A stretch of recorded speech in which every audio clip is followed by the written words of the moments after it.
మొదట సమాధానం చెప్పినప్పుడు ఎవడనూ నా పక్షముగా నిలవలేదు, అందరూ నన్ను విడిచిపోయిరి, ఇది వారికి నేరముగా ఎంచబడుకుండును గాక.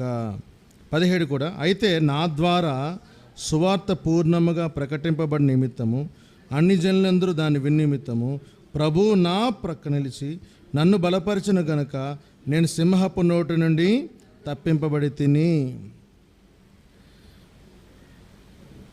దేవుని చేత అభిషేకించబడిన పౌలు గారిని రాయబడిన 2 విషయాలు ఏంటంటే, ఎవడును నా పక్షముగా నిలవలేదు, అందరూ నన్ను విడిచిపోయారు. మన జీవితాల్లో మన పక్షాన్ని ఎవరైనా నిలబడకపోతే ఎంతో ఒంటరిగా ఫీల్ అయిపోతాం.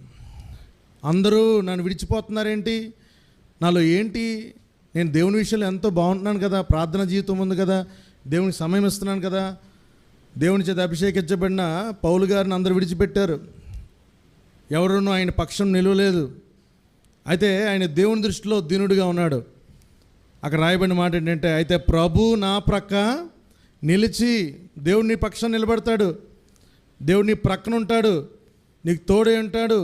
ఎవరు నేను విడిచిపెట్టినా విడిచిపోయినా నీ విషయంలో ఏమాత్రం కూడా నువ్వు చింతపడాల్సిన అవసరమే లేదు. అక్కడ రాయబడే మాట ఏంటంటే, నన్ను బలపరిచిన గనుక నేను సింహపు నోటు నుండి దేవుడు తప్పిస్తాడు నిన్ను.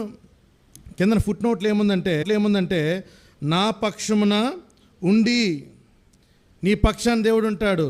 ఎప్పుడంటే ఈ యొక్క యెహోవా మహోన్నతుడైనను ఆయన దీనులను లక్ష్యపెట్టును.